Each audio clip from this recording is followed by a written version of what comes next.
नमस्कार दोस्तों, Indian technical training centre में आपका स्वागत। आज हम लोग बात करेंगे एसी फ्रिज किस तरीका से ठंडा करता है और किस तरीका से वो काम करता है पूरा प्रोसेस में। इससे पहले आपको ऐसा वीडियो कभी नहीं देखे, यानी कंप्लीट आपको इसमें बतलाया जाएगा। प्रॉपर इसमें प्रॉपर आपको सटीक तरीका बतलाया जाएगा किस तरीका से काम करता है। और भी वीडियो देखेंगे मगर इस वीडियो को आप जरूर लास्ट तक जरूर देखिएगा, तो आपको सही रीजन आपको मालूम पड़ेगा किस तरीका से ये ठंडा करता गर्म करता। सही रीजन आपको तब जाकर मालूम पड़ेगा। अगर पूरा वीडियो लास्ट तक देखते तब ये जो है मेरा जो काम करता है पूरा मैकेनिकल सिस्टम बनाया है, ठीक है। मैकेनिकल सिस्टम करने को रेफ्रिजरेशन साइकिल जो इसके अंदर रेफ्रिजरेंट का फ्लो होता है वही मेरा क्या होता है, रेफ्रिजरेशन साइकिल होता है। यानी कि रेफ्रिजरेंट का फ्लो पूरा साइकिल एक साइकिल में चलता है, उसे हम क्या बोलते हैं, रेफ्रिजरेशन साइकिल। तो अब यहाँ पर हम लोग किस तरीके से प्रॉपर इसको समझेंगे, एक डायग्राम के जरिए हम लोग पूरा बनाया है।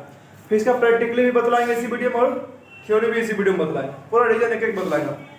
तो सबसे पहले जो आपको कंपोनेंट बनाया गया इसमें पूरा मैकेनिकल सिस्टम में यूज होने वाले कौन कौन से कंपोनेंट होते हैं। तो पूरा मैकेनिकल सिस्टम अगर आपसे पूछा जाए कौन कौन से कंपोनेंट यूज होते हैं तो आपको 4 कंपोनेंट के नाम लेना। पहला कौन सा आ जाएगा, कंप्रेसर। पहला तो कंप्रेसर आ जाएगा। दूसरा कंडेंसर कॉइल। तीसरा कैपिलरी ट्यूब। फिल्टर में उसका मैकेनिकल सिस्टम का भाग नहीं है। अब बहुत से ऐसे देखते हैं फिल्टर लगा हुआ ही नहीं फिर भी काम कर रहा। अगर कुछ ऐसा ऐसी फ्रिज है जिसमें कैपिलरी नहीं लगा हुआ और काम कर रहा तो ऐसा नहीं हो, ठीक है। यानी कि बिना फिल्टर के काम कर जाएगा मगर बिना कैपिलरी का आपका इसमें रेफ्रिजरेशन साइकिल में काम नहीं कर पाएगा, ठीक है ना। तब इसमें जो दिया गया है पहला कंप्रेसर है जो देखते हैं ब्लैक कलर में दिया हुआ था और इस वीडियो में आपको स्क्रीन पे शो भी कर रहा हूँ। तब इसमें है कि जो आपको ब्लैक कलर जो दिया हुआ था और जो मेरा कंप्रेसर आता है ये आपको ऐसी कंप्रेसर बनाएगा और फ्रिज के कंप्रेसर रहेगा सिर्फ गोल रहेगा, उसमें मात्र 3 पाइप निकाला हुआ रहेगा। मगर इसमें भी आपको 3 पाइप निकालता है वो चीज आपको आगे लास्ट में बदलाएंगे। यहाँ क्या चाहिए, कंप्रेसर। उसके बाद कंडेंसर कॉइल, तीसरा मेरा कैपिलरी ट्यूब, चौथा मेरा कूलिंग कॉइल जिसको इवापोरेटर बोलते हैं। कंडेंसर कॉइल को हीटिंग कॉइल भी बोलते हैं। कैपिलरी ट्यूब को एक्सपेंशन वाल्व भी बोलते हैं, ठीक है ना। अब इसी को हम प्रॉपर वर्क समझेंगे किस तरीका से काम करता है और कैसे ठंडा करता है, कैसे गर्म करता है और सही रीजन क्या, ठीक है ना। सबसे पहले हमें दिया है कंप्रेसर। अब कंप्रेसर क्या काम है स्टेप बाय स्टेप सब समझते जाइए। कंप्रेसर क्या काम है, कंप्रेसर का आपको कंप्रेसर नाम से मालूम पड़ा, कंप्रेस करना। कंप्रेस करने मतलब क्या हो गया, धक्का देना।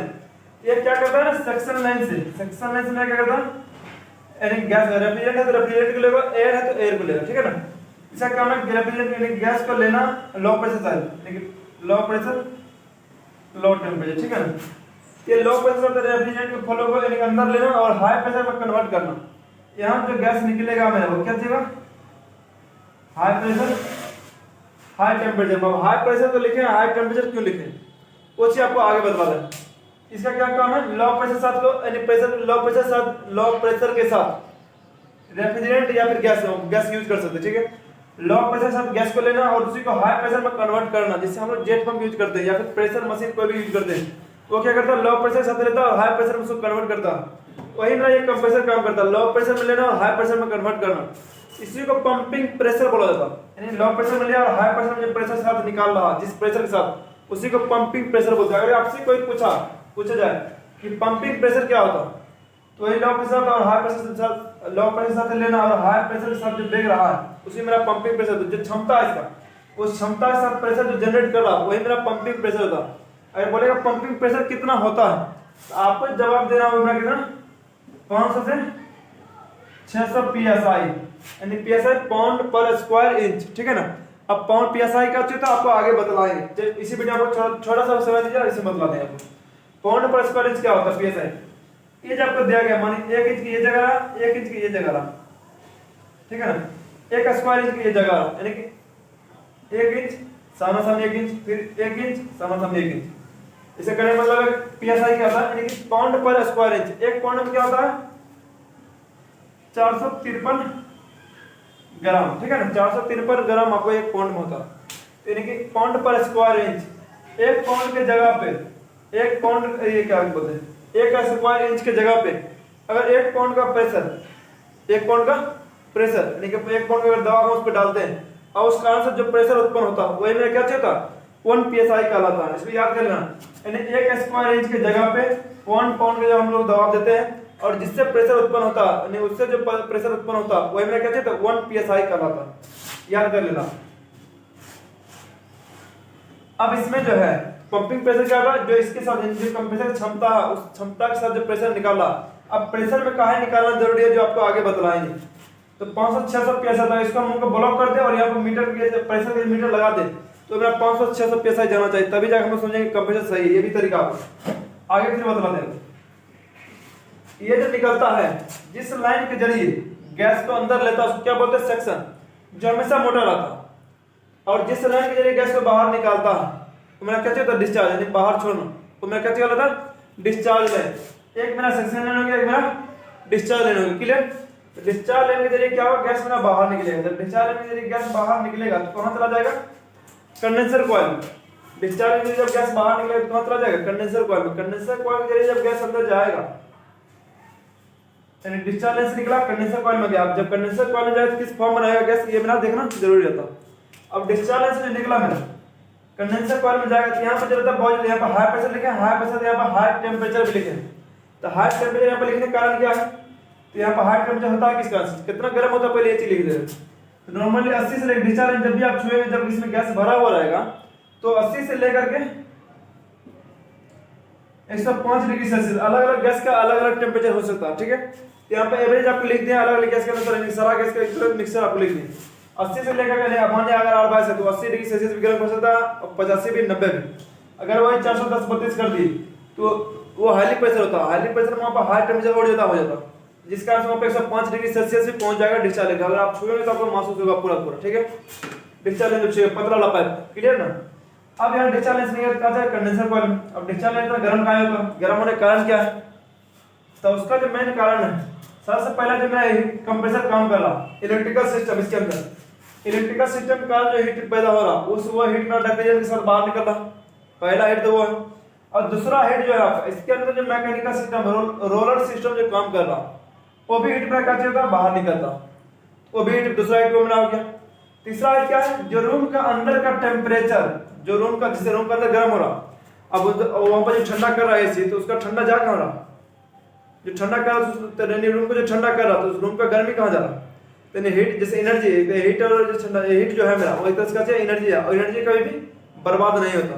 तो हीट जा कहां रहा, तो वही हीट को रेफ्रिजरेंट क्या करता है, उसको वेपर में बदल करके फिर यहाँ पे ले आता, और यहाँ से हीट को रिजेक्ट किया जाता। तो चौथा क्या चलेगा मैं, यानी कि रूम के अंदर का हीट को भी बाहर निकालने का काम कर रहा। ये सारा हीट मिला, और ये तीसरा हीट ये था मेरा। चौथा जो था मेरा कहते हाई प्रेशर, जो हाई प्रेशर कारण, यानी कहीं पर जैसे नॉर्मल साइकिल मसाइल में एयर भरते हैं तो आप देखते हैं पंप गर्म हो जाता और उसका पाइप गर्म हो जाता, काहे, तो वहाँ पर हाई प्रेशर होने के कारण क्या होता है, पाइप गर्म होना चालू हो जाता। ये 3-4 प्रकार का हीट आता है, तब जाके इतना गर्म हो पाता। आप कहेंगे नॉर्मली एयर रहेगा तो एयर से काहे नहीं हीट उतना होगा, तो एयर से उतना हीट नहीं होने के कारण है। उससे क्या कारण है, जब मेरा रेफ्रिजरेंट क्या करता है, रूम के अंदर को हीट को भी यहाँ तक लेकर आ पाता, यानी कि रूम में बाहर करने से कोई लेकर आ पाता, अंदर के हीट को बाहर कर पाता। बाकी मेरा एयर उस तरीका से नहीं कर पाएगा। और इसमें जो प्रॉपर हीट जो रिजेक्ट होता है, जो गर्म हवा हम लोग को महसूस होता है कंडेंसर कॉइल में, वो हमारा रूम का अंदर का गर्मी नहीं होता, तब जाकर उतना गर्मी हम लोग महसूस होता है गैस निकलते हुए। क्लियर है आपका। अब यहाँ पे देखेंगे जो हीट किस कारण से होता है, ये चीज समझ गए हैं। पहला इलेक्ट्रिकल, मैकेनिकल, और यहाँ में हाई प्रेशर कारण, चौथा मेरा रूम के अंदर का हीट, ये सारा हीट मिलकर यहाँ पे इतना गर्म होता। अब ये हीट रिजेक्ट कैसे होता, तो यहाँ पर देखते हैं विंडो सीट है, स्प्लिट सीट है। यहाँ पर कंडेंसर कॉइल के पास एक फैन लगा हुआ है, यहाँ पर विंडो सीट फिगर बना देते हैं आसानी से, ताकि समझ आपको आ जाए। क्लियर। ये क्या करेगा, यहाँ पे हीट को रिजेक्ट करने का काम करेगा। तो ये जब पंखा जब चलेगा तो ये क्या करता है, यानी वेंटिलेशन का बना हुआ था, जगह बना हुआ था, और वहां से क्या करता है, एयर लेगा यहाँ से और कंडेंसर कॉइल का हीट को बाहर निकालेगा। ये हीट जो बाहर निकलता है, कौन सा हीट होता है, इलेक्ट्रिकल, मैकेनिकल, जितना भी हीट होता है सारा हीट होता है। और मेन जो प्रॉपर हीट रिजेक्ट जो होता है, वो हीट होता है रूम के अंदर का हीट जो बाहर आता है कंडेंसर कॉइल में आता, जो रूम के अंदर का हीट जो खत्म होता है, वो हीट प्रॉपर ये रिजेक्ट करने का काम करता है पंखा, ना कि इसको लिक्विड वेपर से लिक्विड बदलने के। अच्छा, यहाँ पर जो है हाई प्रेशर हाई टेम्परेचर, यहाँ पे ये भी रहता है high pressure vapour, high pressure और हाई टेम्परेचर वेपर, ठीक है। High pressure high temperature vapour यहाँ पाता। ये जो वेपर है आपका, अच्छा इस चीज को वेपर कंप्रेसर ही बोला जाता है। वेपर कंप्रेसर क्यों बोला जाता है, तो वेपर कंप्रेसर बोलने का कारण है ये क्या करता है, लिक्विड को कंप्रेस नहीं कर पाता, लिक्विड को कंप्रेस नहीं कर पाते, यहाँ पर वेपर को ही कंप्रेस करने का काम किया जाता है, ठीक है ना। इसीलिए इसको वेपर बोला जाता है, वेपर मतलब वाष्प, ठीक है ना। लिक्विड यानी कि द्रव। यहाँ पे क्या हाई प्रेशर और हाई टेम्परेचर वेपर को यहाँ पे कंप्रेस कर रहा। ये high pressure high temperature vapour जो है जब कंडेंसर कॉइल में आगे बढ़ेगा, रूप में हीट लेकर जो आएगा वेपर में बदला हुआ रहेगा, तो ये क्या होता है यहाँ से हीट रिजेक्ट होता। जब हीट कहीं पर भी रिजेक्ट करे, यानी हीट रिजेक्ट करने मतलब होगा ठंडा करना, ठंडा करने में लिक्विड बदलेगा। अब यहाँ पर जो नॉर्मली हम मान लेते हैं कि R22 गैस भरा हुआ, R22 गैस भरा हुआ, जिसका बॉइलिंग पॉइंट आपका -41 डिग्री सेल्सियस है, ठीक है ना। इसका बॉइलिंग पॉइंट यानी उबलना, जिसे हम लोग पानी को उबालते हैं ना, H2O, पानी को उबालते हैं, तो वहां पर क्या था, चलिए इसको मिटा के हम यहाँ पर लिख देते ताकि आपको समझ में आसानी से आ जाए। R22 गैस है, इसका बॉइलिंग पॉइंट क्या था -41 डिग्री सेल्सियस, और ये अगर कहते हैं H2O यानी पानी ले लेते हैं, उसका बॉइलिंग पॉइंट क्या था 100 डिग्री सेल्सियस, क्लियर ना। यानी 100 डिग्री सेल्सियस पे क्या था, ये उबलना चालू हो जाता, और ये मेरा -41 डिग्री सेल्सियस पे ही उबलना चालू हो जाता। यानी कि लिक्विड से वेपर में बदलने की प्रक्रिया को क्या करते हैं, बॉइलिंग पॉइंट, यानी जिस डिग्री से, यानी कि जितना टेम्परेचर पे वो मेरा लिक्विड से वेपर में बदलना चालू हो जाता, वो मेरा बॉइलिंग पॉइंट कहलाता, क्लियर ना। तो 100 डिग्री सेल्सियस क्या होता है, मेरा बदलना चालू होता, पूरा खौलना चालू, खुदकना चालू हो जाता, ठीक है। तो ये कहते हैं जो वेपर फॉर्म में है, ये जब आगे बढ़ेगा फिल्टर तक, क्लियर, ये जब फिल्टर तक पहुंचेगा, यहां तक पहुंचते पहुंचते हाई प्रेशर और लो टेम्परेचर लिक्विड में बदल जाता, clear. High pressure low temperature liquid में, यानी कि यहाँ पर तो 80 और 105 डिग्री सेल्सियस के आसपास लिखे हैं। नॉर्मली यहाँ पर जब पहुंचते हैं तो जो बाहरी टेम्परेचर था उससे 5 डिग्री से प्लस ही हमेशा रहेगा, जब भी रहेगा 5-10 डिग्री सेल्सियस प्लस ही रहता। नॉर्मली जो कंडेंसर कॉइल का हीट होता है यहाँ के आसपास, तो 45 डिग्री सेल्सियस से 55 डिग्री सेल्सियस यानी 60 डिग्री सेल्सियस, इस तरीके से आपका रहता है। 45 डिग्री सेल्सियस से 60 डिग्री सेल्सियस के बीच में आपको रहता है, यहाँ 45 से 55 लिखे, क्लियर ना। अब बोले यहाँ पे इतना गर्म रहता है, यहाँ पर था 80 से 5 डिग्री सेल्सियस, तो उस हीट को जो रिजेक्ट कर रहा, जिसका आंसर ठंडा हो रहा, बाहरी जो टेम्परेचर है मेरा, यानी कि नॉर्मली कभी भी अच्छी ऐसी काम करेगी, यदि आप चाहे आगे बतलाएंगे आपको, जो 80 से 5 डिग्री सेल्सियस गर्म है, ये हीट जब रिजेक्ट होगा तो वहां पर ठंडापन होगा, ठंडापन हुआ तो यहाँ पर टेम्परेचर घट रहा, यानी हम तो मुकाबला यही से कर रहे हैं ना, दोनों कंपेयर जो कर रहे हैं, इसलिए यहाँ पर लो टेम्परेचर लिखे, यानी इसके मुकाबले ये ठंडा, तब जाके यहाँ पर लो टेम्परेचर लिखे, और यहाँ पर हाई प्रेशर, प्रेशर यहाँ पर घटाया नहीं जा रहा, प्रेशर नहीं घटाने के कारण अब यहाँ पर बोलेंगे लिक्विड में किस तरीके से बदला यहाँ पे। और आप इससे पहले अगर पढ़े हुए हैं या फिर टेक्नीशियन है कोई भी, ठीक है, इससे पहले आप जानते हैं, तो आप यहाँ पे ये चीज बतलाइए यहाँ पे लिक्विड में किस कारण से बदला। लिक्विड बदलने के कारण आप अगर इससे पहले जानते हो किस तरीके से, जो कंप्रेसर जो है मेरा डिस्चार्ज कंप्रेस करता है, मैं कहते हैं वेपर कंप्रेस करता है, और वेपर में से यहाँ से जो निकलेगा, अब बोले यहाँ घुमा घुमा घुमा घुमा करके इसको ठंडा कर रहा, और उसके बाद जब पंखा जब चलता है इसको हीट को रिजेक्ट करता, तब जाके मेरा लिक्विड में बदल जाता, क्लियर। तो हम जानते हैं यानी कि डिस्चार्ज से निकला कंडेंसर कॉइल में गया, कंडेंसर कॉइल में बहुत ज्यादा लपेटा हुआ रहता है, पाइप के अंदर जब बहुत ज्यादा लपेटा रहेगा तो हम क्या चलता, घुमाते घुमाते उसको प्रेशर कम कर देगा, जबकि प्रेशर यहाँ पर कम नहीं किया जा रहा, वो बदला के कारण क्या, उसके बाद घुमाते घुमाते जो वहाँ पर लिक्विड बदल देता वेपर से लिक्विड में, वो भी कारण नहीं, वो भी गलत है। अब तीसरा है कि आपका पंखा मोटर, पंखा मोटर यहाँ पर हीट को रिजेक्ट कर रहा है, जिसका आंसर कोई भी चीज को जब हम ठंडा करते हैं मेरा क्या चलता है, वेपर से लिक्विड में बदल जाता है। वेपर से लिक्विड बदलने माना जैसे ठंडा गिरना आपको महसूस होता है कि कुहासा टाइप में जो गिरता है ना, तो मेरा यानी कि वेपर से लिक्विड में बदलते हुए दिखाई देता। तो वही चीज यहाँ पर बोलेंगे पंखा मोटर जो चलता है यहाँ पे क्या करता है, हीट को रिजेक्ट करता। जब हीट को रिजेक्ट करेगा तो हम क्या चाहिए, कोई भी चीज वेपर से लिक्विड में बदलेगा, मगर फिर भी यहाँ पर हम बोले वो भी गलत, यहाँ पर लिक्विड में नहीं बदल पाएगा। उसका कारण क्या है, नॉर्मली यहाँ पर समझ लीजिए, अभी क्या बदला है, पानी को जब हम 100 डिग्री सेल्सियस गर्म करते हैं तो मेरा क्या चलता, वेपर में बदलना चालू होता, ये समझ लीजिए। ये एक कंपाउंड है, ठीक है ना, एक कंपाउंड है, इसके अंदर माने कि अभी 1 केजी पानी भरा हुआ, 100 ग्राम 200 ग्राम 1 केजी जो भी समझ लीजिए पानी यहाँ पे भरा हुआ। अब इसको हम क्या किए, नीचे से हीट देना चालू किए, जब हीट दिए बहुत ज्यादा 100 डिग्री सेल्सियस के आसपास, तो बहुत ज्यादा ये खुलना चालू हो गया, और 200 डिग्री सेल्सियस गर्म कर दी। जब गर्म कर दिए, बहुत ज्यादा हीट कर दिए, तो क्या जो मेरा लिक्विड फॉर्म में है इसका घनत्व भी बहुत ज्यादा है। जब ये वेपर फॉर्म में बदलना चालू होगा, यानी कि ये जब धुआं जाता है, यानी कि कुहासा है ना, वेपर वाष्प जिसको बोलते हैं, जब बदलना ये चालू होगा तो इसके ये जो मेरा लिक्विड फॉर्म ये टूटना चालू हो जाएगा, और टूट कर क्या होगा, अलग अलग टुकड़ा में बढ़ जाएगा पानी। वो जो मेरा पानी क्या होगा अलग अलग टुकड़ा में ये बढ़ जाएगा। जब ये अलग अलग टुकड़ा में बढ़ जाएगा तब क्या होगा ये मेरा, अब ये वेपर बदल गया, वही पानी क्या मेरा यहाँ वेपर बदल गया। एक लास्ट तक वीडियो जरूर देखिएगा, पूरा इन्फॉर्मेशन आपको मिलेगा। ऐसा नहीं कि लंबा वीडियो हो तब वीडियो बीच में ही छोड़ देना, लास्ट तक देखिएगा। आपको देखने के बाद आपको लगेगा हाँ कुछ सीखे कंप्लीट ना, और उसके बाद दोबारा आपको सही रीजन मालूम पड़ जाएगा। यहाँ पे क्या हो रहा है कि जो मेरा जो एक ही पानी था वो मेरा क्या हो गया, वेपर से लिक्विड बदल गया। और वेपर से जो लिक्विड में बदला है, वेपर से लिक्विड से वेपर बदला, ठीक है ना। वेपर यानी कि क्या था, तो पहले मेरा लिक्विड फॉर्म था, लिक्विड से गर्म किया, लिक्विड से वेपर बदला। तो अब जो वेपर बदल गया उस वेपर को हमको लिक्विड में लाना है, समझ लीजिए।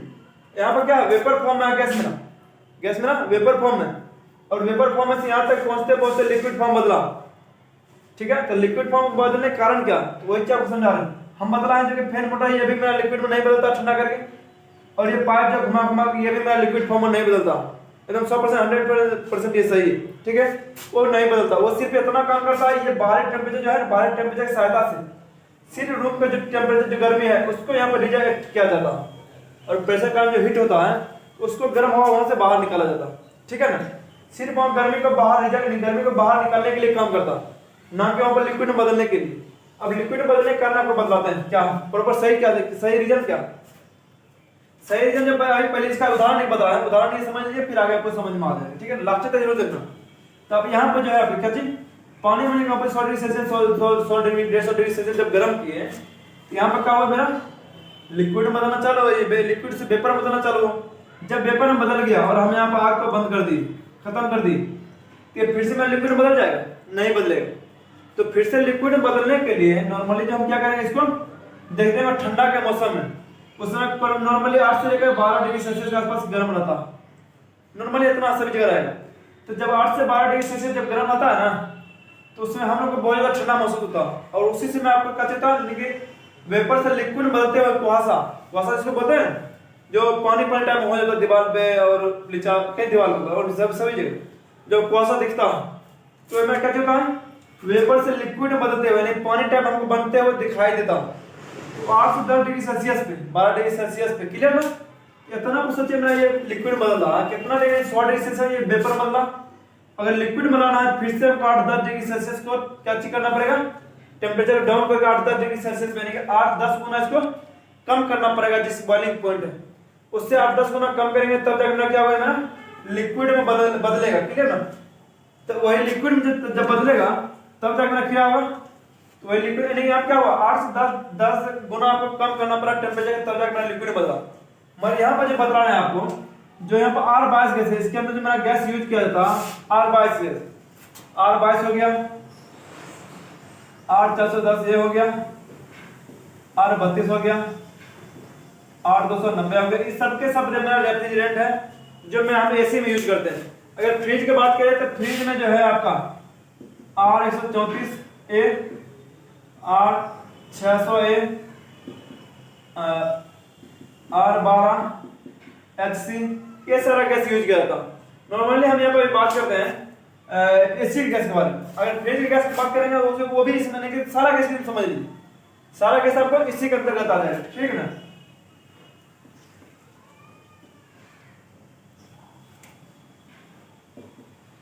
ऐसे चारों गैस लिख देते हैं, अभी जितना मन वो लिख सकते हैं। अब यहाँ पे क्या है कि नॉर्मली यहाँ पे सबसे कम जो मेरा रहता है बॉइलिंग पॉइंट R290 का और R22 का, जिसका बॉइलिंग पॉइंट है -41 डिग्री सेल्सियस। एक ग्राफ बना रहे हैं, उस ग्राफ का जरिए आप प्रॉपर समझिएगा, ठीक है। यहाँ पे ग्राफ बना रहे हैं -41 डिग्री सेल्सियस, इधर क्या हो जाएगा -40, -39, -38, और इधर -42, -43 और -44 डिग्री सेल्सियस, क्लियर ना। एक ग्राफ बना। अब इस ग्राफ में आपको समझना ये जो -41 डिग्री सेल्सियस है किधर ज्यादा ठंडा हुआ और किधर ज्यादा गर्म हुआ। इस ग्राफ से हम आगे बढ़ते हैं कितना इधर ठंडा हुआ या गर्म होगा, इधर बढ़ते हैं तो ठंडा हुआ या गर्म होगा, बस इतना चीज आपको समझना। जो -38 से लेकर -44 तक बना है, ठीक है। बीच में -41 डिग्री सेल्सियस जो बॉइलिंग पॉइंट है मेरा, ये R22 गैस का, यानी R22 गैस क्या है वो बढ़ना चालू होता है -41 डिग्री सेल्सियस पे ही। अब यहाँ पर जो है आपको देखना कि ये जो ग्राफ है आपका, अगर -42 पे जाता है तो क्या होगा इस गैस के लिए, ठंडा होगा या गर्म होगा? अगर -40 पे जाता है तो क्या होगा, गर्म होगा या ठंडा होगा? इसी तरह करते करते करते ना 0 डिग्री सेल्सियस पे फिर प्लस में बढ़ेंगे। इसमें तो हमेशा माइनस में ही जाते जाएगा, माइनस में ही बढ़ जाएगा, -100 डिग्री सेल्सियस, -200 डिग्री सेल्सियस, इसमें क्या होगा 100 डिग्री सेल्सियस, इस तरह से बढ़ते चले जाए। तो हम लोग क्या देखना है यहाँ पे, जो किधर ठंडा होगा किधर गर्म होगा, यानी कि इधर जब भी हम जाएंगे तो इस गैस के लिए और ज्यादा गर्मी ही होगा, है कि नहीं? इधर हम बढ़ते हैं तो -40 -45 -38, ये कम ठंडा होते जा रहा, यानी इसके अब गैस के लिए तो -41 बहुत ज्यादा गर्म है। सब गैस का अपना अपना गुण होता है और सब गैस का अपना अपना बॉइलिंग पॉइंट होता है। आप नॉर्मली बात करेंगे इसका, एक प्लास्टिक ले लीजिए, कुछ भी ले लीजिए, ठीक है, तो सबका अलग अलग बॉइलिंग पॉइंट होता है, सबका यानी वेपर से लिक्विड में बदलने का सबका अलग अलग तरीका होता है। मान लीजिए जैसे इसको हमको क्या चाहिए, वेपर से लिक्विड में बदलना, ये भी ठोस है, ठोस से इसको द्रव में बदलना, तरल से फिर से हमको इसको वेपर में बदलना, यानी वाष्प में बदलना। कैसे हो, पहले इसको हम हीट करेंगे, बहुत ज्यादा हीट करेंगे तो ये गलना चालू होगा, जिससे हमारा लिक्विड बदल जाएगा, पूरा ये लिक्विड फॉर्म आ जाएगा।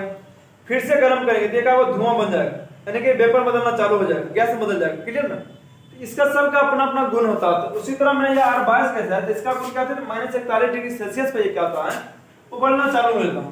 तो इधर क्या है, इसके लिए गर्मी है, यानी कि इधर अगर -41 से और नीचे आते हैं तब पर भी मेरा वेपर फॉर्म में ही बदलेगा, और जितना नीचे आएगा उतना वेपर फॉर्म में ही बदलेगा, और इधर जितना जाएंगे उतना क्या होगा, धीरे तब जाकर ठंडा होगा। नॉर्मली अगर 8 से 10 गुना हम कम करते हैं तो नॉर्मली -150 डिग्री सेल्सियस के आसपास इसका लिक्विड फॉर्म आएगा, लिक्विड फॉर्म में या फिर ठोस में बदल सकता है। मैंने ज्यादा ठंडा करेंगे तब जाकर, क्लियर, यानी कि इसको और ज्यादा माइनस में ले जाएंगे तब इसके लिए टेम्परेचर कम होगा, जिस कारण से टेम्परेचर बहुत ज्यादा कम होगा तब तक क्या होगा, लिक्विड फॉर्म बदलेगा। ये चीज आपको समझ में आ गया। अगर पानी ले लेते हैं उसका 100 डिग्री सेल्सियस क्या है, बॉइलिंग पॉइंट है, अगर हम टेम्परेचर घटाकर 8 डिग्री सेल्सियस कर देते हैं, मैं लिक्विड 2 डिग्री सेल्सियस कर देते हैं, टेम्परेचर बिल्कुल कम कर देते हैं, तब क्या होगा, यहाँ पे वेपर से लिक्विड में बदलना चालू हो जाएगा। क्लियर ना? तो ये चीज आप समझ रहे हैं वेपर से लिक्विड में कैसे बदलता। यहाँ पर मेन कारण है, पहला चीज तब टेम्परेचर कम करेंगे तब जाकर मेरा क्या होगा, वेपर से लिक्विड में बदलेगा, यानी टेम्परेचर को कम करेंगे तब जाकर मेरा वेपर से लिक्विड में बदलेगा। मगर यहाँ पे क्या है, जो बॉइलिंग पॉइंट है गैस का वो तो -41 डिग्री सेल्सियस है, और यहाँ पर जो है ये मेरा हीट को कितना रिजेक्ट कर रहा है, जब बाहरी टेम्परेचर रहेगा उतना मेरा रिजेक्ट करेगा हीट को। इसका मतलब है जो बाहरी टेम्परेचर है मेरा 30-32 तो नॉर्मली गर्मी के समय हमेशा रहता, जब ठंडे के मौसम में भी रहते हैं तो हमेशा प्लस में ही रहता, 0 से प्लस ही रहता, 2 degree 4 degree 5 degree 10 degree 20 degree आपके एरिया पर डिपेंड करता है कितना डिग्री आपके एरिया में गर्म रहता है। तो नॉर्मली गर्मी के मौसम जब हम लोग एसी यूज करते हैं, जैसे फ्रिज यूज करते हैं, तो वहां तक बाहरी टेम्परेचर जो रूम का टेम्परेचर है तो हमेशा क्या रहता, 30 प्लस ही रहता। 30 तो रिमोट में सेट करने के लिए देता, नॉर्मली 35 36 37 38 40 42 43 44 45 तक भी जाता।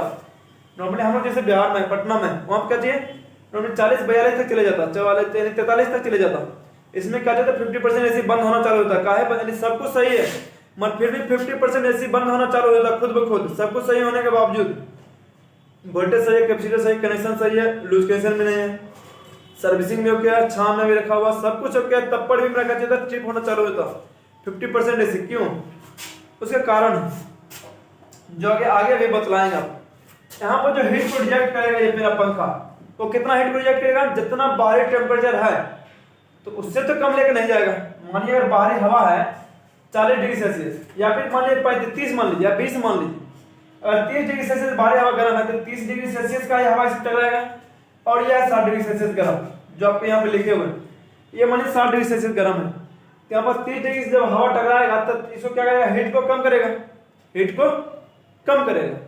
जब हीट को कम करेगा तो 30 डिग्री सेल्सियस तो नीचे नहीं ले जा पाएगा कभी भी, जो 30 डिग्री सेल्सियस का इसमें लगेगा 30 डिग्री सेल्सियस क्या होगा, कम कभी नहीं होगा। तो यहाँ पर 30 डिग्री सेल्सियस तो इस गैस के लिए बहुत ज्यादा गर्म ना है, 30 डिग्री सेल्सियस इस गैस के लिए बहुत ज्यादा गर्म है, यानी कि वो तो और वेपर में ही बदला हुआ रहेगा। तो पहला गलती आपको ये चीज मालूम पड़ गया कि मेरा जो पंखा है मेरा क्या चीज कर रहा है, लिक्विड में कभी भी नहीं बदल पाएगा उस गैस को ठंडा करके पंखा। क्लियर? दूसरा पॉइंट ये घुमा घुमा कर जो ठंडा कर रहा वो भी नहीं कर पाएगा, यानी कि वो कितना ठंडा करेगा तब पर बाहरी टेम्परेचर जो है उससे तो कम नहीं कर पाएगा, उतना हवा इसमें लगाते रहेगा और उतना हीट ये रहेगा, तो उतना से ये कम होगा नहीं। तो दूसरा भी गलती है कि दूसरा में घुमा घुमा कर जो वेपर से लिक्विड में बदलता है, ये भी कारण आपका गलत है। और पंखा जो हीट को रिजेक्ट करता है वो भी कारण गलत है लिक्विड में बदलने के लिए। वो सिर्फ ये काम करता है, बाहरी टेम्परेचर को, ये रूम का टेम्परेचर जो हीट है उस हीट को यहाँ पे रिजेक्ट करता है। कैसे हीट को रिजेक्ट करता है वो भी आप आगे बदलाते हैं। अब यहाँ पर कारण लगेगा कि यहाँ पर लिक्विड बदलने का कारण क्या है। मेन जो बात है, मेन पॉइंट जो है यहाँ पर लिक्विड बदलने का कारण तब क्या, जब ये दोनों पॉइंट गलत है तो फिर लिक्विड बदलने का यहाँ पर कारण क्या, रीजन क्या। उसका जो रीजन है, आप ये चीज एक ग्राफ और बना रहे हैं, उस ग्राफ के जरिए आप समझिएगा। तो जैसे यहाँ पे एक मनी कंपाउंड ले लेते हैं, ठीक है। अभी हम तुरंत आपको बतलाए थे कि मैंने कहा जो पानी था हमारा पहले क्या था, लिक्विड फॉर्म था। इसको जब हम गर्म किए ये टुकड़ा में बट गया, सारा मेरा कहा खोलना चालू हुआ। जब खोलना चालू होता है वो अलग अलग पॉइंट में बिखर चुका था। जब अलग अलग पॉइंट में जब बिखर जाएगा तो कहा फैल जाएगा, इसका घनत्व अभी बहुत कम हो जाएगा। अभी जब एक साथ इसका घनत्व बहुत ज्यादा यानी कि बहुत ज्यादा घनत्व बहुत ज्यादा है, सदा जिसको बोलते हैं वही घनत्व होता है। ये घनत्व भी यहाँ पे बहुत ज्यादा है। जब इसको बहुत ज्यादा गर्म करेंगे तो क्या होगा, यहाँ पे ये सब के सब बिखर जाएगा, ये ना कहते हैं वेपर फॉर्म में बदल जाएगा। क्लियर ना। अब ये वेपर फॉर्म से लिक्विड फॉर्म में लाना तो टेम्परेचर तो हम कम कर नहीं पाएंगे, नॉर्मली -41 है। तो जब भी हम इसको लिक्विड फॉर्म में लाना है तो -41 से और माइनस ले जाएंगे, -50, -60, -70, -80, -90, -100, -150 ऐसे करेंगे तब जाके मैं क्या होगा, लिक्विड बदलेगा। मगर फिर भी लिक्विड यहाँ पे इतना माइनस में तो हम लेके जा नहीं पाए। फिर मैं लिक्विड बदलने का कारण क्या, तो लिक्विड में बदलने का कारण है यहाँ पे सिर्फ कि प्रेशर का बढ़ना। यहाँ पे क्या करते हैं, जो कंप्रेसर है मेरा वही गैस इसके अंदर और ज्यादा प्रेशर जनरेट कर रहा है। जब ये प्रेशर बहुत ज्यादा यहाँ पर जनरेट कर रहा है तो मान लीजिए यहाँ पर यहाँ पे जैसे ये कंपाउंड आपका, इसमें और ज्यादा प्रेशर भरना है, इधर से और ज्यादा प्रेशर इसके अंदर डालना है, तो सबके सब क्या होगा, यहाँ पे जमा तो चल जाएगा। मान लीजिए यहाँ पर निकलने की जगह है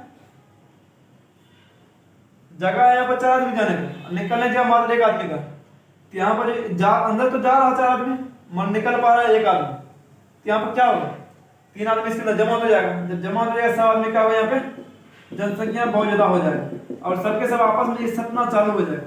तो यही चीज से मैं यहाँ पे फार्मूला काम कर रहा। यहाँ पे क्या कर रहा, प्रेशर को जनरेट किया जा रहा। जब यहाँ पे इसमें प्रेशर एकदम भरा जा रहा तो वहां पर गैस निकल रहा कैपिलरी ट्यूब के जरिए बहुत कम, जो आगे बतलाएंगे यहाँ पर। फिर पहले बता दें यहाँ पे किस तरह से लिक्विड में बदल रहा है, जो आपका मेन पॉइंट है कैसे बदल रहा। यहाँ पे क्या हो रहा, यहाँ पर प्रेशर जनरेट करके किसी अंदर जा रहा है डिस्चार्ज लेने के जरिए, उसके बाद फिल्टर से कैपिलरी ट्यूब। तो यहाँ पे क्या कर रहा है, यहाँ पर नहीं, मतलब कि ये रास्ते में ही यहाँ तक तो प्रेशर हाई प्रेशर आता है, यहाँ तक क्या आता है हाई प्रेशर आता है। इसका कारण मतलब यहाँ पर लिक्विड नहीं बदल रहा है, यहाँ से लास्ट में ही लिक्विड बदलना चालू होता है 100% लिक्विड में।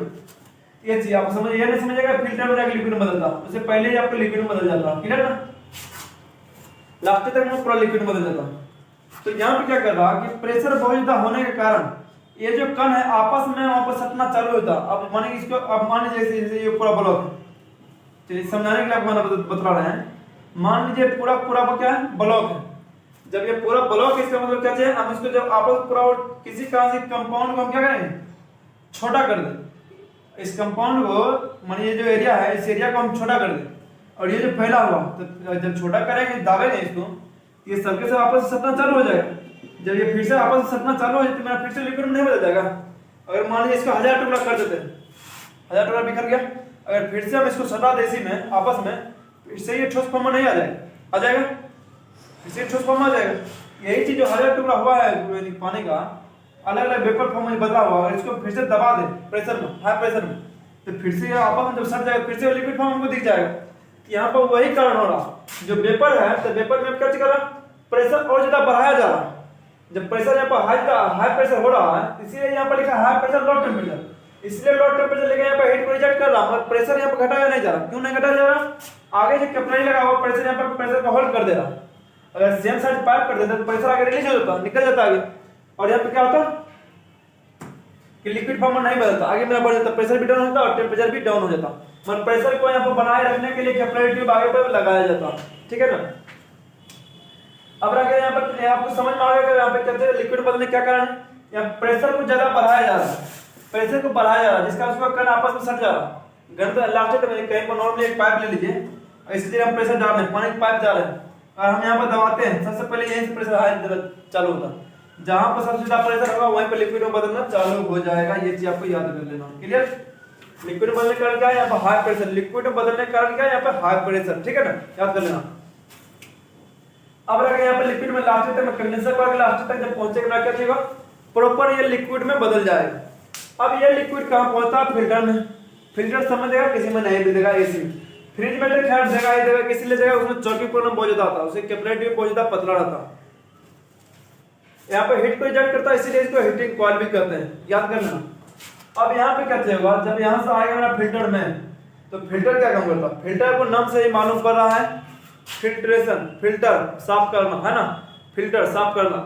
तो इसके अंदर जो भी गंदगी रहेगा, इसके अंदर सिलिका जेल, फ्रिज के अंदर जितना भी फिल्टर रहता है उसके अंदर सिलिका जेल भरा होता है, ठीक है। बट नॉर्मली एसी वाला में बहुत में सिलिका जेल नहीं भरा हुआ, बहुत प्रकार जेल वाला वो नहीं भरा हुआ, एकदम जाली वाला आता, इसके अंदर जाली वाला फिल्टर आता।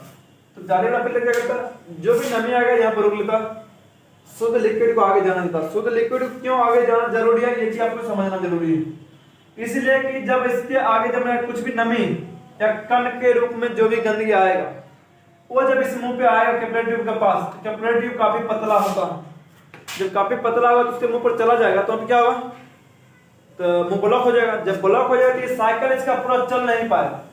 जब ये साइकिल नहीं हो पाएगा तो इतना ट्रिप हो जाएगा, लोड लेके वहां पे बंद हो जाएगा, गर्म होकर बंद हो जाएगा। जब आदमी सांस लेगा, छोड़ेगा भी नहीं तो आदमी मर जाएगा, छोड़ रहा सांस ले ही नहीं रहा, छोड़ेगा तो उसमें भी आदमी मर जाएगा, तो रुक जाएगा। नहीं ये ना रुक जाएगा, क्लियर ना, बंद हो जाएगा। इसकी सेफ्टी के लिए मैं कहता हूँ ओएलपी लगा होता है कंप्रेसर में, जो लाइन को कट कर देता है और चलना ये बंद हो जाता है, क्लियर। अब यहाँ फिल्टर से जो निकलेगा कहाँ चला जाएगा, कैपिलरी ट्यूब। जब फिल्टर क्या काम कर रहा है, जो नमी का गंदगी है उसको सोखने का काम कर रहा है, रोकने का काम कर रहा है। सिलिका जेल भी वही सोखने का काम कर रहा है, रोकने का काम कर रहा है। जब यहाँ से भरेगा कैपिलरी ट्यूब में, तो कैपिलरी ट्यूब का क्या काम है, ये जो दिया हुआ पतला सा वही मेरा कैपिलरी ट्यूब है, या फिर उसी को एक्सपेंशन वाल्व बोलते हैं। अब कैपिलरी ट्यूब यहाँ पर क्या काम करता है, कैपिलरी ट्यूब का जो काम है यहाँ प्रेशर को कंट्रोल करना। यहाँ पर ये नहीं बोलेंगे हाई प्रेशर को लो प्रेशर में कन्वर्ट करना, यहाँ पर लो प्रेशर को हाई प्रेशर में कन्वर्ट करना, यहाँ पे ये दोनों काम कर रहा, इसलिए इसको क्या बोलेंगे, प्रेशर को कंट्रोल करना। अब दोनों काम कैसे कर रहा है ये चीज बता दी, दोनों काम किस तरह से कर रहा है। अब यहाँ पर जो देख रहे हैं, तो यहाँ से जो निकल रहा है कहाँ जा रहा है, फिल्टर से जो निकल कहाँ जा रहा है, कैपिलरी ट्यूब में। यहाँ पे पतला मुंह है, इसका प्रेशर इधर ज्यादा बन रहा, पतला मुंह है पीछे प्रेशर बहुत ज्यादा बन रहा, ठीक है ना। यहाँ पतला मुंह है जिसका प्रेशर बहुत ज्यादा है बन रहा, और आगे पतला से मोटा जा रहा है, यहाँ पर प्रेशर ज्यादा बहुत ज्यादा घट रहा, यानी पतले जगह ज्यादा जगह में जाएगा, यानी कि कम आयतन से ज्यादा आयतन में जाएगा, तो हम क्या होगा, प्रेशर कम न जाएगा। अगर ज्यादा आयतन से कम आयतन हो जाएगा तो प्रेशर बढ़ जाएगा। यही चीज यहाँ हो रहा है, यानी इधर प्रेशर जनरेट हो रहा, इधर प्रेशर कम रहा, क्लियर। तो यहाँ पर प्रेशर को कंट्रोल करने का काम कर रहा है कैपिलरी ट्यूब या फिर एक्सपेंशन पर। अब यहाँ पे जो आएगा, यहाँ पे किस फॉर्म में आएगा ये निर्भर करता है, वहां पर high pressure low temperature liquid बोले। अब यहाँ पर क्या चाहिए होगा, जो आएगा मेरा लो प्रेशर और लो टेम्परेचर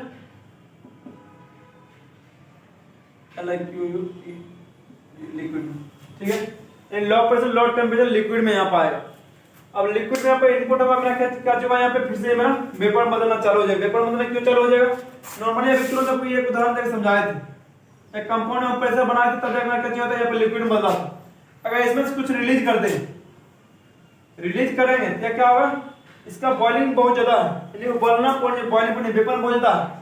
जब यहाँ से कुछ गैस यहाँ से निकल जाएगा, फिर से मुंह को बंद कर दिया, मान लीजिए फिर से मुंह को बंद कर दिया, क्या होगा, उस जगह ये भर देगा, जो खाली जो और भी जहाँ भर बहुत ज्यादा है वो क्या करेगा, जो खाली हुआ उस जगह ये मेरा भर देगा, फिर से प्रेशर उतना ही हो जाएगा। इस तरह से मेरा गैस काम करता है।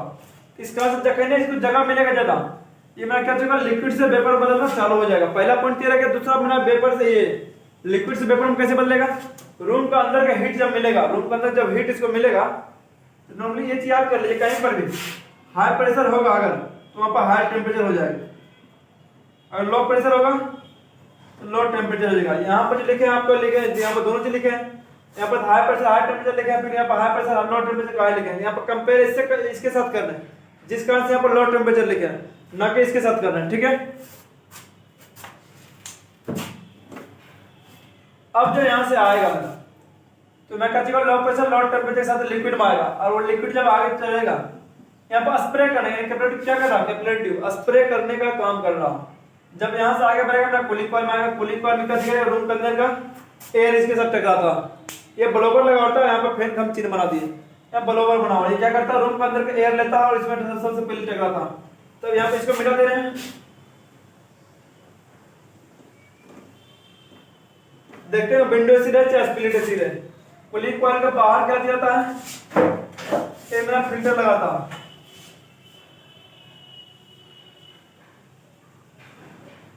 फिल्टर लगाता यहाँ क्या करता है, ये जो है पहले एयर सामने से लेता है और साइड से एयर बाहर निकाल देता। सामने से एयर लिया, साइड से एयर बाहर निकाल दिया। इसका मतलब है कि रूम का अंदर का एयर लिया, ये पूरा समस्या ब्लॉक रहता है, यानी कि ऐसे रहता है। क्या कहते हैं, ये रूम हो गया, उधर मेरा आउटर यानी कि बाहर हो गया। ये चीज आपको समझाने के लिए सिर्फ बनाया है, क्लियर ना।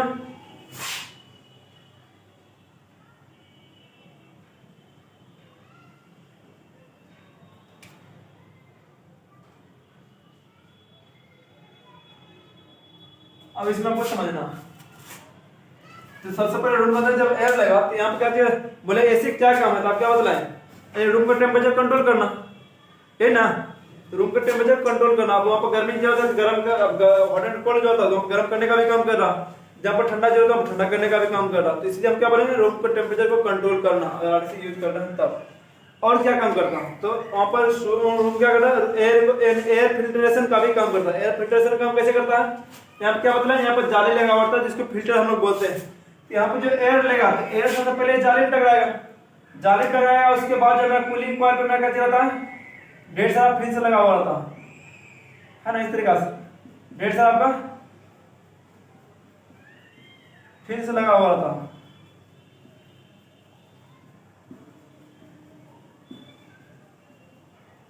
इस तरीके से कूलिंग कॉइल में फिंस लगा हुआ रहेगा। जब इसमें फिंस लगा हुआ रहेगा, सबसे पहले जो एयर डिस्प्ले टकराएगा उसमें जो नमी रहेगा, धूलकण रहेगा, सारा इसमें छना जाएगा फिल्टर में। उसके बाद इसमें जब आएगा, इसके साथ जो फिंस रहता है, फिंस क्या करता है, उस हवा के एयर के फ्लो को ठहराता है, रोकता। तब जाके क्या होता है, यहाँ कुछ देर रुकता है, तो जब उसका हीट ट्रांसफर होता है, उसका हीट मेरा कूलिंग कॉइल में टकराता है और कूलिंग कॉइल हीट लेकर के फिर से मेरा उसी लिक्विड को वेपर में बदल देता है। कहीं पर भी हीट करेगा तो वहाँ पर क्या देता है, लिक्विड से वेपर में बदल जाता। तो यही मेरा लिक्विड से फिर से वेपर में बदलेगा और वही वेपर में क्या देता है, फिर से सेक्शन में जरिए कंप्रेसर में चला जाता। तब यहाँ पे जो लिक्विड फॉर्म में आएगा वहाँ पे क्या चल जाएगा, लो प्रेशर, यहाँ पर लो इसके टेम्परेचर के अनुसार यहाँ क्या चल जाएगा, हाई टेम्परेचर लाता है, लो ही टेम्परेचर।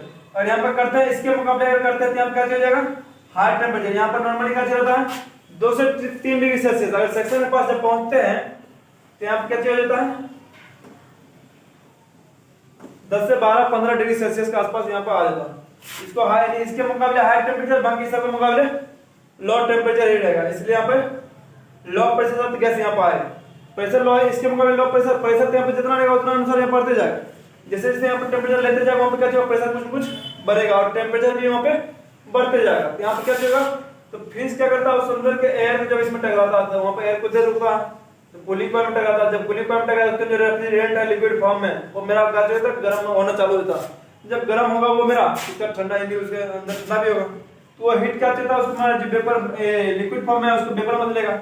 जब वेपर बदलेगा तो हीट लेकर के वेपर फॉर्म में फिर से सेक्शन लाइन जरिए कंप्रेसर में आएगा, कंप्रेसर जरिए फिर से मेरा डिस्टल लाइन जरिए बाहर कंडेंसर कॉइल में, और कंडेंसर कॉइल में क्या करता है, हीट को बाहर निकाल देगा। अब ये मेरा कूलिंग कॉइल है, यहाँ जो लिक्विड फॉर्म में स्प्रे करता है, मेरा कितना ठंडा होता है, कितना डिग्री सेल्सियस, इसका तो बतला दिया आपको। 60 से लेवल नॉर्मली का देता है 80 से 105 डिग्री सेल्सियस का शुरुआत होता है और यहाँ पहुंचते पहुंचते 45 से 55 के आसपास पहुंच जाता है। मगर यहाँ पर कूलिंग कॉइल कितना होगा, यहाँ पर क्या चलता है 10 से 12 डिग्री सेल्सियस। मगर ये कितना होता है कूलिंग कॉइल, 2 से लेकर के 305, हाँ 5 डिग्री सेल्सियस के आसपास हो जाएगा। अगर प्रेशर और ज्यादा कम कर दे और फैन को बंद कर देती है, मेरा माइनस में टेम्परेचर चला जाएगा। ताकि हीट जब इसको नहीं मिलेगा तो और ज्यादा माइनस में हो जाएगा, और माइनस में होगा तो यहाँ पर आइस जमना चालू हो जाता है। इसलिए माइनस में ही मेरा आइस जमना चालू होता है लिक्विड, है ना। यहाँ पर आइस जमते हुए, पंखा कभी बंद करें यहाँ पर लिक्विड, वही लिक्विड क्या चलता है, आइस में जमते हुए डायरेक्टली दिखाई देगा, पूरा व्हाइट व्हाइट हो जाएगा कूलिंग कॉइल में, यानी पूरा ये मेरा जम जाएगा।